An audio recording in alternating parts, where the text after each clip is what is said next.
ஆய தொழில் மேய தொழில்னு ரெண்டு இருக்குது. சில பேருக்கு பார்க்குற வேலை ஒன்றா இருக்கும், பிடிச்ச வேலை ஒன்றா இருக்கும்.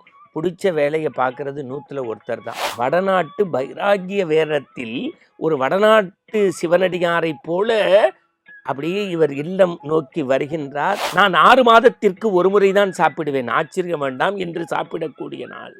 எனக்கு பசு வேண்டும், கூட்டம் கூட்டமாக தருகின்றேன், அவசரப்படாதே சிறு தொண்டா, நான் கேட்பது நரப்பசு. ஒரு குடும்பத்திற்கு ஒரு மகனாக பிறந்திருக்க வேண்டும். 5 வயது நிரம்பிய பாலகனை உச்சந்தலையிலிருந்து உள்ளங்கால் வரை நோய் நொடி இல்லாது தாய் பிடிக்க தந்தை கூரறுத்து சமைத்து எனக்கு உணவு தர வேண்டும். என் அருகிலே இன்னொரு சிவனடியார் வேண்டும். நீனே அமரு, நெற்றியில் திருநீரு, கழுத்தில் உத்திராட்சம் என்று பிள்ளைக்கரியை சாப்பிடுவதற்கு தந்தையை அமரச் சொன்னார். உணவை உட்கொள்ள முன்கின்ற போது கையை பிடித்து, சிறு தொண்டா அவசரப்படாதே, உனக்கு ஒரு பிள்ளை இருப்பானே, அவனை இங்கு இப்போது வரச் சொல்கின்றார். என்ன சோதனை! ஆன்மீக அன்பர்களே, நாம் 12ஆம் திருமுறை என்று பெருமை சொல்லக்கூடிய பெரிய புராணத்து பெருமைகளை சேக்கிடார் வழி நின்று ஒரு அட்சய பாத்திரத்தை போல, அமுத சுரபியை போல அவ்வப்போது சிந்தித்து வருகின்றோம். சைவத்தினுடைய பெரும் களஞ்சியமாக இருக்கக்கூடிய அந்த பெரிய புராணத்தில் பெயர் என்னமோ சிறு தொண்டர்தான், ஆனால் அவருடைய செய்கை செயற்கரிய செய்கை என்பதை இன்றைக்கு சிந்திக்க இருக்கின்றோம். காவிரி நாடு உங்களுக்கு தெரியும், ஒரு பசுமை நிறைந்த நாடு. அந்த காவிரி நாட்டில் செங்காட்டங்குடி என்கின்ற பகுதியில் ஆமாத்திரர் குடத்தில் தோன்றிய ஒரு மாணிக்கந்தான் இந்த பரஞ்சோதியார். அவருடைய உண்மையான இயற்பெயர் பரஞ்சோதியார். நரசிம்மவர்ம பல்லவனிடத்தில் ஒரு படை தளபதியாக, சேனாதிபதியாக இருக்கின்றார். பக்கத்திலே இருக்கக்கூடிய வாதாபியை யாராலும் வெல்ல முடியவில்லை. சென்று வென்று வருகின்றார். மன்னன் கேட்கின்றான், இது இவனுடைய ஆள்வழியா, தோல்வழியா, வாழ்வழியா என்ற போது, அதாவது இவன் கூட்டி போன ஆளுனால வெற்றியா, அல்லது தோழினால வெற்றியா, அல்லது வாளினால வெற்றியான்னு கேட்டபோது, இல்லை இல்லை, இறை பக்தி. அதாவது ஆய தொழில் மேய தொழில்னு ரெண்டு இருக்குது. சில பேருக்கு பார்க்குற வேலை ஒன்றா இருக்கும், பிடிச்ச வேலை ஒன்றா இருக்கும். பிடிச்ச வேலையை பார்க்குறது 100ல் ஒருத்தர் தான். சேனாதிபதியாக இருந்து கொண்டு இறைப்பணியா? இல்லை இல்லை, இது இயற்கைக்கு முரண். அவரை இறைப்பணிக்கே அனுப்பி வைத்தார், பொன்னையும் பொருளையும் கொடுத்து விட்டு. அன்றைய நிலையில் பரஞ்சோதியார் சிறு தொண்டர் என்கின்ற பெயரோடு தன்னுடைய மனைவியோடு சேர்ந்து நாள்தோறும் அடியார்களுக்கு திரு அமுது படைக்கின்றார். பெரிய புராணத்தில் வருகின்றவர்களுக்கு காலலம்பி அவர்களை உபசரித்து உணவு தருவது என்பது வாடிக்கை, வேடிக்கை. பல நாயன்மார்கள் செய்ததை நாம் பெரிய புராணத்தில் பார்க்கின்றோம். அதிலிருந்து இந்த பரஞ்சோதியார் சிறு தொண்டர் எப்படி வேறுபட்டு இருக்கின்றார்? நாள்தோறும் அடியார்களுக்கு திரு அமுது கொடுக்கக்கூடிய அவருக்கு ஒரு சோதனை.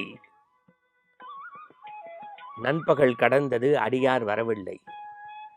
வரவில்லை என்றால் மகிழ்ச்சி கொள்வதுதான் மனித இயல்பு இந்த நூற்றாண்டில். ஆனால் கணவனும் மனைவியும் துடிக்கின்றார்கள்.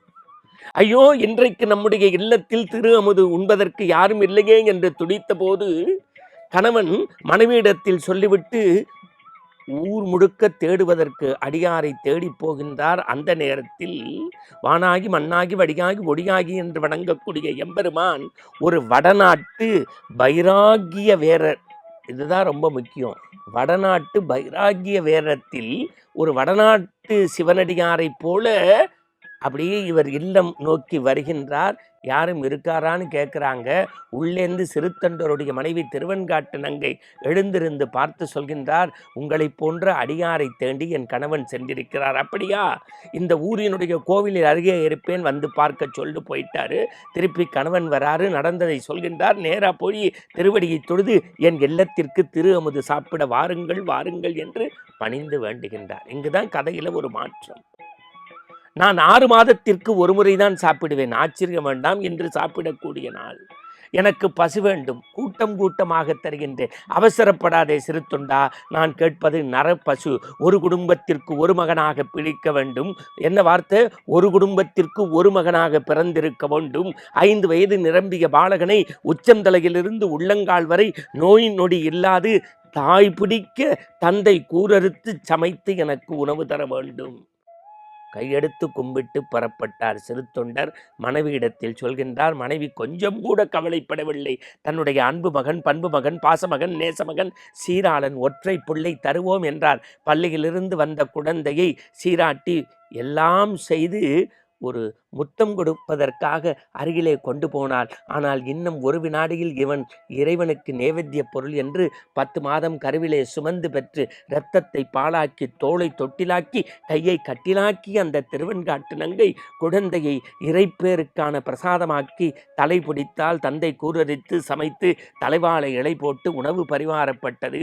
இப்பொழுது வைராகிய வேடத்தில் வந்திருக்கக்கூடியது எம்பெருமான் என்று பரஞ்சோதியாகிய சிறு தொண்டருக்கு தெரியாது.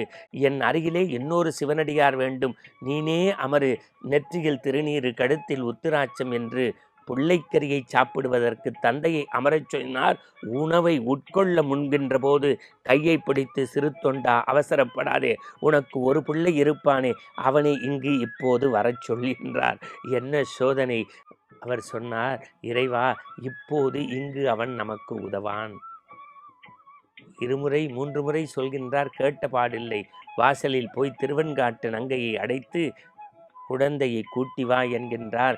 சீர்மிகு சீராளா வருக, சீர்மிகு சீராளா வருக, சீர்மிகு சீராளா வருக என்றார். குழந்தை சிவனை நோக்கி வரக்கூடிய முருகப்பெருமானைப் போல சீர்மிகு சீராளன் ஓடி வருகின்றான். குடும்பமே ஆனந்த கண்ணீர் வந்தது. ஏன் சிறு தொண்டர் கூப்பிட்ட போது வராத சீராளன் திருவெண்காட்டு நங்கை கூப்பிட்ட போது வந்தான் என்றால், சிறு தொண்டராவது இறை பக்தியைத்தான் நிறைவேற்றினார். திருவெண்காட்டு நங்கை கணவன் மீது வைத்திருக்கக்கூடிய குறிக்கோளான திரு அமுதுக்கும் இடையூறு இல்லாது பெற்ற பிள்ளையை கொடுத்தார். இறை பக்தியையும் நிறைவேற்றினார் என்பதாக சிறு தொண்டரை விட ஒரு படியை உயர்த்தி திருவெண்காட்டு நங்கையை காட்டி இந்த அற்புதமான இறை சமூகத்தின் வேரென பெண்ணை படம் பிடித்து காட்டியது பெரிய புராணம். சிறு தொண்டருடைய வாழ்க்கையையும் திருவெண்காட்டு நங்கையையும் சீராளனையும் பார்க்க, படிக்க, கேட்கின்ற போது ஆனந்தம் வரக்கூடிய நாம் செய்ய வேண்டிய ஒன்று பிள்ளைக்கறி கொடுப்பதோ இறைவனுக்கு நேவேத்தியத்தை அள்ளி கொடுப்பதோ அல்ல. திருக்கோவிலை தூய்மையாக வைத்திருப்பதே நாம் இறைவனுக்கு செய்யும் ஆனந்த பணி, அற்புத பணி.